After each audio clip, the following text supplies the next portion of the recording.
इस पूरे कब्जे में एमक्यूएम हमेशा पीपल्स पार्टी की जूनियर पार्टनर रही है और मिलकर ये कराची का बेड़ा गर्क करते रहे। नॉन एंटिटी है एमक्यूएम, ये तो फॉर्म 47 के जरिए से इनको मुसल्लत कर दिया गया है पूरे कराची में, और हैदराबाद भी मिला लें तो लाख वोट नहीं पड़े इनको। जो काली भेड़े हैं वकला की, उनका एक नेटवर्क बन गया है, वो और रेवेन्यू डिपार्टमेंट और ये सब मिलकर लोगों के घरों पर के जाली कागजात बनाते हैं और कब्जे करना शुरू कर रहे हैं, और कोई पूछने वाला नहीं है। 15-20 साल हो गए, 15 साल कम से कम। कहाँ है वो सेफ सिटी प्रोजेक्ट, उसके कैमरे कहाँ हैं? लेकिन ई चालान के लिए सारे कैमरे एक्टिव हो जाते हैं। हम एहतजाज करें तो तकलीफ होती है, हम बैनर लगाएं तो तकलीफ होती है। और अब इस वक्त शहर में एक खानदान के पूरे बैनर लगे हुए, पैदा होने वाले बच्चों के भी तस्वीरें लगा देते हैं माशाल्लाह। सूबा सिंध इस वक्त बदअमनी की लपेट में, करप्शन की लपेट में। अभी मुझे मुमताज़ हुसैन सैतो साहब जो हमारे जमात इस्लामी पाकिस्तान के डिप्टी जनरल सेक्रेटरी हैं, इन्होंने बताया कि नौशेर और फिरोज में ताजिरों को कत्ल किया गया है। ताजिर को अगवा बराए तावान की वारदातें हो रही हैं। अभी 4-5 दिन पहले की बात है कि एक बस में से 15-20 लोगों को अगवा करके डाकू ले गए खुले शाहराह पे से, लाड़काने के करीब ये वाक़या हुआ है। मुसलसल बरमनी है और कोई पूछने वाला नहीं है। कच्चे के डाकू और पक्के के डाकू मिलकर सिंध का बेड़ा गर्क कर रहे हैं। लोगों को नॉन इश्यूज़ में उलझाया जाता है, तासुबात को फैलाया जाता है, और जो करने का काम है वो करने के बजाय मजीद बर्बादी की जा रही है। खुद शहर कराची में इस साल में जो वाक़यात हुए हैं, हादसात हुए हैं, वो पिछले साल के मुकाबले में मजीद बढ़ गए हैं। कोई टैंकर, कोई जो है वो डंपर और कोई इसी तरह की जो है हैवी मशीनरी लोगों को कुचल देती है, नौजवानों को बर्बाद कर देती है। पूरे घराने के घराने उजड़ जाते हैं, गटर में लोग गिर रहे हैं। सारे इदारों पर कब्जा किया हुआ है और इस पूरे कब्जे में एमक्यूएम हमेशा पीपल्स पार्टी की जूनियर पार्टनर रही है और मिलकर ये कराची का बेड़ा गर्क करते रहे। 1990 की दहाई से लेकर अब तक जितने कराची के इदारे थे, शहरी इदारे थे, उन सब पर अथॉरिटीज़ बना बना के इन्होंने कब्जा किया और एमक्यूएम उसमें शरीक जुर्म रही। और ये भी एक तारीखी हकीकत है कि एक निस्बतन बेहतर निज़ाम जो मुशर्रफ साहब के ज़माने में आया था, जिसने डिलीवर किया था, उस निज़ाम में भी जब वो लाया गया था तो एमक्यूएम ने उस पर एतराज़ किया था और ये कहा था कि ये तो कराची को इस्लामाबाद के हवाले कर दिया जाएगा, और उन्होंने इसकी मुखालिफत की थी और इस मुखालिफत की बुनियाद पर बाइकआउट किया था। आज ये बात करते हैं कि इख्तियार मिलना चाहिए और हमने ये तरमीम जमा करा दी और वो तरमीम जमा करा दी है।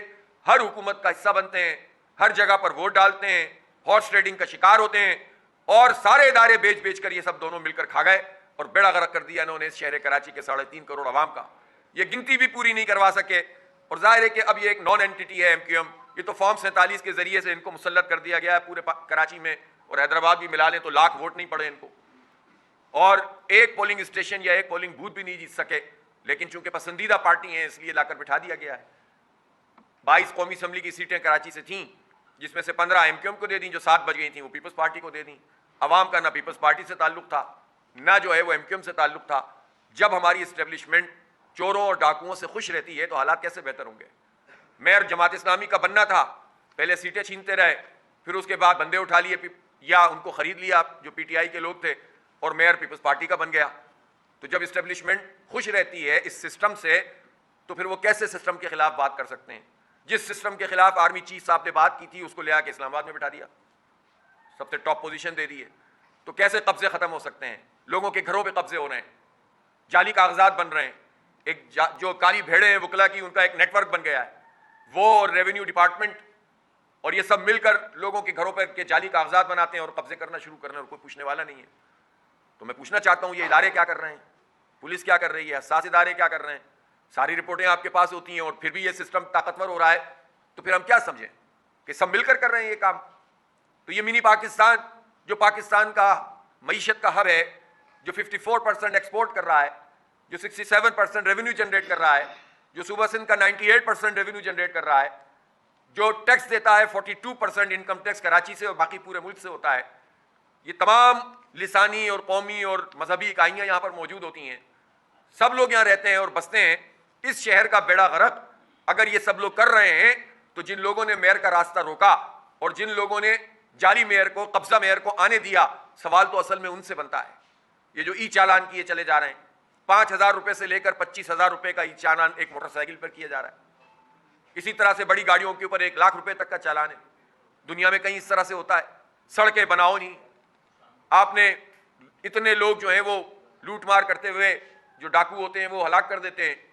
आपने सेफ सिटी प्रोजेक्ट का 15-20 साल हो गए, 15 साल कम से कम, कहाँ है वो सेफ सिटी प्रोजेक्ट, उसके कैमरे कहाँ हैं?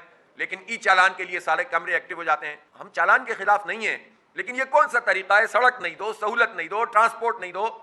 जिस शहर को 15,000 बसों की जरूरत है वहां सिर्फ 400 बसें ये 17 साल में लाएं, और 400 में से भी बीआरटी की होंगी 100-150। तो ये बदतरीन परफॉर्मेंस है।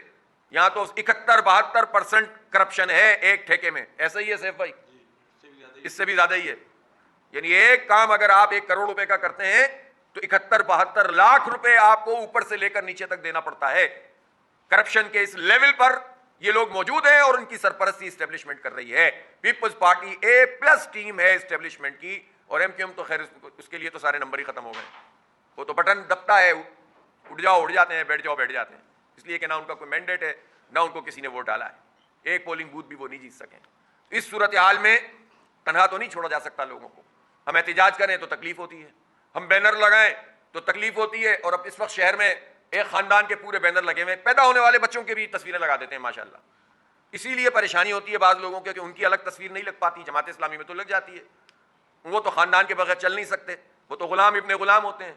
40-40 साल तक आप वर्कर रहे पार्टी के, लेकिन आप गुलाम होंगे। और जरदारी खानदान और नवाज शरीफ खानदान में पैदा होने वाला बच्चा आका होता है। ये तो पार्टियां हैं इनकी। तो ये एक फ्रस्ट्रेशन है अपनी पार्टी की जो ये जमात इस्लामी पर निकालते हैं।